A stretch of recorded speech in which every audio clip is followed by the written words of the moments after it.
Troisième partie, l'hydrologie.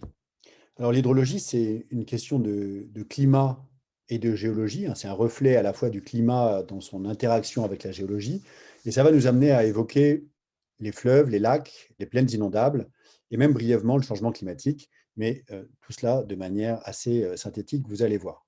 Alors, l'hydrologie, c'est un reflet du climat tropical.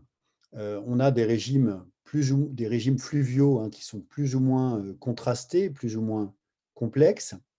Des régimes contrastés quand le climat tropical est à saison contrastée, c'est-à-dire quand vous avez une saison des pluies et une saison très sèche, par exemple dans la vallée du Nil. Les saisons peuvent être contrastées aussi quand il y a des reliefs extrêmement vigoureux sur les bassins amont, quand on a des fleuves qui descendent de l'Himalaya, par exemple, le bassin du Gange, le bassin de l'Indus, hein, sont on a des régimes très contrastés. Inversement, on a des régimes plus réguliers quand les pluies sont plus régulières, quand les bassins fluviaux, finalement, drainent des régions qui ont un climat équatorial, avec un relief plus modeste, moins marqué. C'est le cas, par exemple, dans le bassin de l'Amazone ou dans le bassin du Congo. Alors, une des questions clés, hein, qui intéressent les hydrologues, c'est de savoir ce que devient l'eau de pluie une fois qu'elle tombe, quelle est la part de l'eau qui s'infiltre dans la nappe phréatique, qu'est-ce qui ruisselle vers les rivières, qu'est-ce qui s'évapore. Un des indicateurs que les hydrologues regardent, c'est le coefficient de ruissellement, hein, qui permet de savoir quelle est la part de la quantité d'eau qui est transportée par la rivière par rapport à la pluie qui est tombée sur le bassin fluvial. Je ne vais pas rentrer dans les détails ici. Je vous renvoie à vos manuels d'hydrologie ou de géographie physique, hein, pour ceux qui veulent aller un petit peu plus loin sur ce sujet. Je voudrais insister sur le régime particulier d'un certain nombre de grands fleuves qui sont très importants finalement dans les pays en développement dont on va parler. Leur régime, leur profil hydrologique, on pourrait dire, reflète la diversité des milieux sur leur bassin. Euh, Dans un certain nombre de cas, alors on va voir le Congo, l'Amazone, le Gange, le Mékong, on va parler de ces grands fleuves. La superficie de leur bassin, pour les plus grands d'entre eux, fait qu'on peut avoir plusieurs régimes qui se conjuguent. Un régime nival lié à la fonte de la neige, un régime pluvio-nival qu'on observe dans un grand nombre de cas, mais pas au Congo, par exemple, où il n'y a pas de neige, un régime pluvial tropical. Alors, l'Amazone, c'est le plus grand fleuve du monde, avec un débit de 209 000 mètres cubes secondes en moyenne à l'estuaire, 209 000 mètres cubes secondes. Un fleuve qui mesure à peu près 6 400 km, à peu près autant que le Nil, sur un bassin versant de 6 millions de kilomètres carrés. À Manaus, donc au centre de l'Amazonie, ici, il y a une amplitude saisonnière de 15 mètres entre les hautes eaux et les basses eaux, hein, et donc ça fait des différences qui sont considérables. Alors, dans l'Amazone, il y a ce mélange des eaux blanches qui sont issues de la cordillère des Andes, donc qui arrachent des matériaux relativement meubles, relativement récents, des sédiments, et puis des eaux noires qui ont traversé et inondé la grande forêt amazonienne. Deuxième grand fleuve tropical, le Congo, il a lui un débit de 41 000 mètres cubes secondes à l'embouchure, donc c'est le deuxième après l'Amazone, mais un débit 5 fois inférieur, hein, donc il y a une grande différence. Il a un bassin de 3,8 millions de kilomètres carrés, donc pas loin de 4 millions de kilomètres carrés, 4 700 kilomètres de longueur. Ce qui est original avec le Congo, c'est qu'il est situé à la moitié au sud et à la moitié au nord de l'équateur, ce qui fait qu'il reçoit de l'eau sur une moitié de son bassin pendant toute l'année, de manière quasi ininterrompue. Il n'y a pas de chaîne de montagnes très haute dans son bassin, même si il est alimenté en partie, hein, par des cours d'eau sur la partie amont du bassin qui touchent les hautes terres de l'Afrique centrale, mais il n'y a rien de comparable avec la cordillère des Andes ou avec l'Himalaya. Et donc, on a dans la partie aval du bassin un débit du fleuve qui est relativement stabilisé, qui est relativement régulier, ce qui ne rend pas ce fleuve facile à naviguer pour autant, parce qu'il y a un certain nombre de problèmes de seuil rocheux, et de rapide. Mais en tout cas, on a un fleuve qui est relativement régulier par rapport aux grands fleuves asiatiques, par exemple. Alors, si on regarde le Nil maintenant, c'est le plus grand fleuve africain. Il a un bassin versant de 3 millions de kilomètres carrés. Il mesure 6 670 kilomètres de long, donc c'est à peu près le plus long du monde. Il est alimenté par le Nil bleu et le Nil blanc. Donc le Nil blanc vient de milieux équatoriaux. Il, il perd beaucoup d'eau par évaporation finalement en traversant les marais du sud au Soudan, qui ne fournissent que donc ce Nil blanc ne fournit que 15% du débit. Et puis donc le Nil blanc, hein, c'est cette partie-là, disons dans l'axe au sud de Khartoum. Le Nil bleu, quant à lui, donc qui vient de l'Éthiopie, notamment de la région du lac Tana, fournit 70% du débit du Nil. Il a un régime tropical, saisonnier, mais avec une crue extrêmement violente, notamment du fait des reliefs importants qui sont ceux du massif abyssin. Par rapport au Congo ou à l'Amazone, le Nil a un débit très modeste, 2830 mètres cubes secondes à l'embouchure seulement, parce qu'il traverse le désert, hein, au nord du Soudan, puis en Égypte, sur une grande partie de son parcours, sans recevoir aucun affluent. Et donc là, on est dans un fleuve qui perd une grande partie de son eau par évaporation, un petit peu par infiltration, mais surtout par évaporation. Ce fleuve, comme vous le savez, hein, il est vital pour le Soudan et pour l'Égypte. Or, les pays de l'amont qui historiquement utilisaient relativement peu les eaux du Nil, que ce soit l'Éthiopie ou l'Ouganda notamment, hein, ont des projets croissants pour utiliser les eaux du Nil pour des barrages, notamment hydroélectriques, hein, c'est le cas de l'Éthiopie. Et l'Éthiopie a construit un très grand barrage, le barrage de la Renaissance éthiopienne, hein, qui est en cours de construction actuellement sur le Nil bleu, et qui est un sujet de tension géopolitique extrêmement forte avec l'Égypte. Alors, si j'évoque les trois Nils, hein, c'est le Nil bleu, le Nil blanc, et puis en aval de Khartoum, le Nil qui va jusqu'à la Méditerranée. Dans le domaine de l'hydrologie, il y a un autre type d'espace qui est important, ce sont les zones humides, des zones qui sont inondées en fait, du fait des débordements des grands fleuves, qui traduisent le rythme irrégulier, le rythme tropical de l'hydrologie de ces fleuves. Donc ces zones humides, elles ont un rôle de régularisation du débit à l'aval, hein, puisqu'elles absorbent les débordements du lit majeur au moment de la crue. Et ce sont des régions, des espaces, hein, qui couvrent des superficies très importantes dans ce qu'on appelle le delta intérieur du Niger, donc ici sur le cours supérieur, ou en tout cas amont du fleuve Niger. On a entre 7 000 et 35 000 km² qui sont inondés. Autour, dans le bassin du lac Tchad, ici, on a environ 14 000 km² qui sont saisonnièrement inondés. La région du sud, SU2D, au Soudan, hein, compte également de vastes superficies inondées, à peu près 55 000 km² qui sont inondées chaque année. Dans la forêt congolaise, il y a aussi des zones inondées très importantes. Et puis, il y a aussi des zones humides inondées dans d'autres parties du monde tropical, par exemple le Tonlé Sap au Cambodge, hein, qui a joué un rôle important pour la pêche et donc pour les sociétés riveraines. Alors là, je parle de grandes zones humides. J'ai mentionné quelques-unes de ces grandes zones humides en Afrique. Dans les climats semi-arides, à une autre échelle, hein, donc à une échelle plus locale, les mares résiduelles jouent aussi un rôle important pour le bétail, pour la pêche parfois.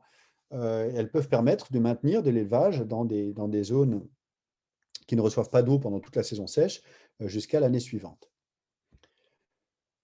Quoi qu'il en soit, ces zones humides, hein, que ce soit les grandes zones inondables ou même les grandes mares, sont importantes parce qu'elles attirent un certain nombre d'activités, notamment de l'agriculture de décrue, où on cultive au fur et à mesure que l'eau se retire sous l'effet de l'évaporation, de l'élevage aussi, hein, qui bénéficie de la décrue, de pâturage de décrue, et puis évidemment des activités de pêche.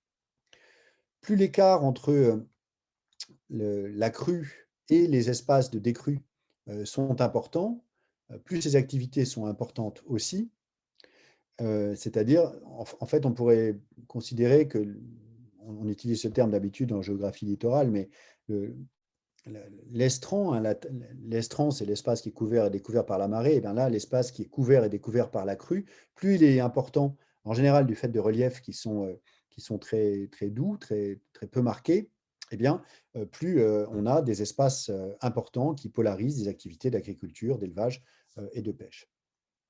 Alors la pêche, elle est vraiment proportionnelle à l'espace inondé, hein, dont vous avez un aperçu sur ces cartes et puis sur les photos que vous avez ici au lac Tchad et dans les marais du Sud, au Soudan du Sud. Plus les espaces inondés sont étendus, plus la pêche est importante.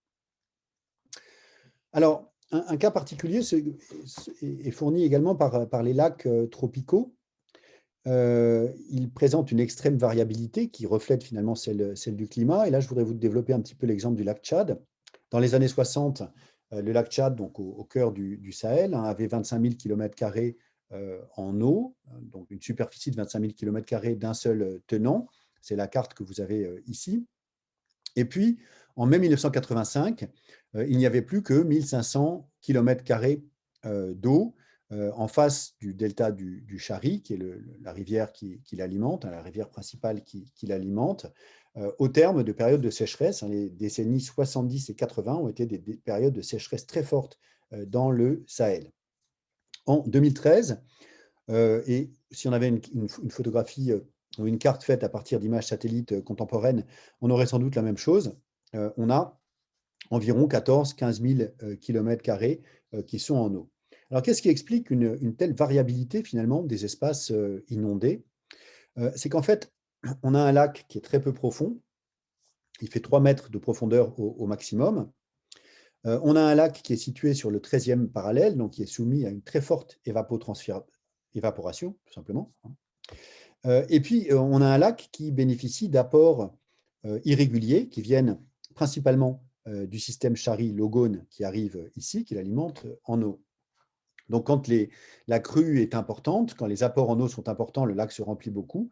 Et quand on a une succession d'années sèches, eh bien, en particulier la cuvette nord ici du lac ne se remplit pas.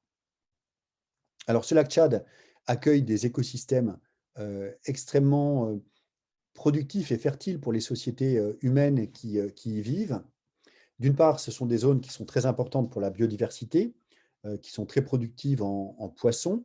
Hein, la productivité biologique qui est parmi les plus élevées du monde, avec des eaux douces et chaudes, beaucoup de végétation. On a des plaines herbeuses inondables qui constituent un havre pour l'avifaune. Donc, l'avifaune, ce sont les oiseaux, notamment les oiseaux migrateurs qui viennent d'Europe. Donc, il y a de très nombreuses espèces d'oiseaux, beaucoup de poissons. Ce que je vous expliquais, hein, c'est que la température élevée accélère les processus biologiques. Donc, on a énormément de poissons, de très bons rendements pour la pêche dans ces lacs d'eau chaude.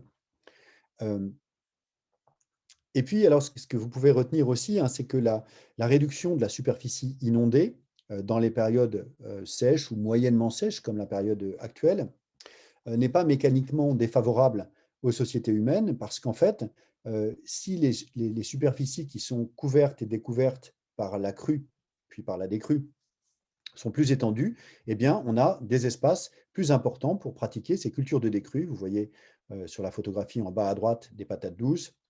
Sur l'image centrale, vous avez de l'élevage, hein, des éleveurs qui se déplacent et qui font paître leurs animaux sur des pâturages de décrue autour du lac. Donc, on peut retenir même, hein, je dirais, qu'un lac Tchad avec un niveau comme celui qu'on observe depuis une vingtaine d'années, un niveau un peu intermédiaire entre les niveaux les plus hauts et les niveaux les plus bas, est le plus favorable du point de vue des services écosystémiques qu'il fournit aux populations.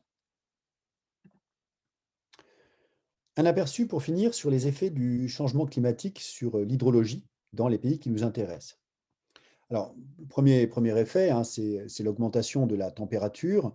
Donc le réchauffement lui-même, c'est le phénomène qui est sans doute le mieux documenté, le moins incertain, mais même si on ne sait pas encore où on en sera dans les prévisions du GIEC, entre le scénario plus 1 degré, plus 2 degrés, plus 3 degrés en 2050. Ça dépendra de la manière dont les politiques sauront traduire les enjeux en actes. Là où il y a plus d'incertitude, en revanche, c'est sur l'évolution de la pluie, parce elle est moins connue et surtout, elle est très régionalisée dans le monde. Chaque région est un cas un peu particulier. Alors, la carte que vous avez ici, elle est issue d'un rapport du GIEC de 2014. Il y en a eu des plus récents depuis. En tout cas, les tendances qu'elle dessine n'ont pas été contredites par les données plus récentes. Alors, en bleu sur cette carte, sont les espaces où il devrait pleuvoir davantage au cours des décennies à venir. En marron sont les espaces où il devrait pleuvoir moins qu'actuellement dans les décennies à venir. Alors, vous voyez que dans le monde tropical, dans les pays en développement qui nous intéressent, il y a une diversité de situations. On peut retenir quelques grandes idées. Globalement, il y aura moins de pluie dans les zones sèches de l'Afrique australe, que ce soit au Brésil, en Afrique australe, en Australie et peut-être même en Océanie. C'est le cas également dans le bassin méditerranéen et au nord et au nord-ouest de l'Afrique. Donc on a globalement un risque de diminution des précipitations dans ces espaces-là. Inversement, vous avez des espaces où il devrait y avoir plus d'eau qu'actuellement. C'est le cas par exemple en Afrique de l'Est. C'est le cas également en Inde, en Chine, sur une partie de l'Asie des moussons. Donc, toutes ces prévisions mériteront d'être affinées, mais vous voyez, on a quand même une idée sur la manière dont le changement climatique aboutira à des précipitations plus importantes ou moins importantes suivant les situations. Alors, du point de vue de l'agriculture, les études en Afrique montrent qu'une augmentation de plus de 2 degrés amènera une baisse des rendements des cultures pluviales et donc eh bien, une augmentation importante de la température aura des conséquences tout à fait considérables sur la production agricole et donc sur les équilibres alimentaires dont on reparlera dans un autre cours. Si on regarde à l'échelle de l'Afrique, ce que les prévisions du GIEC au niveau, à l'horizon 2021 donnent, vous voyez donc une augmentation des températures qui serait différente d'une partie à l'autre de l'Afrique, mais surtout si on regarde cette carte des précipitations ou du ruissellement, on voit une différence entre une Afrique de l'Est, en gros, où le ruissellement et les précipitations devraient augmenter, et puis une Afrique australe et une Afrique du Nord, où on a des précipitations qui devraient diminuer, ce qui engendrera un certain nombre de problèmes pour les sociétés qui y vivent, dont une première alerte a été donnée en 2018. Je ne sais pas si vous vous en rappelez, mais dans la ville de Cape Town, qui est une métropole de 3 à 4 millions d'habitants en Afrique du Sud, on a annoncé un risque de pénurie d'eau complète à un jour zéro où l'eau cesserait de couler dans les robinets du système d'adduction en eau potable de la ville, avait été annoncé pour le 12 avril 2018. Alors, on ne l'a pas vraiment atteint, puisqu'il s'est remis à pleuvoir juste avant, mais en fait, les systèmes de réservoirs et de barrages qui permettaient de contrôler l'alimentation en eau potable de la ville étaient complètement à sec, et s'il n'avait pas plu juste à temps, eh bien, la ville aurait été à sec, à court d'eau, et on est là dans un type de configuration finalement qui préfigure ce qui pourrait advenir malheureusement de plus en plus à l'avenir. Voilà, j'en ai fini avec cette partie. Il nous reste à aborder les paysages.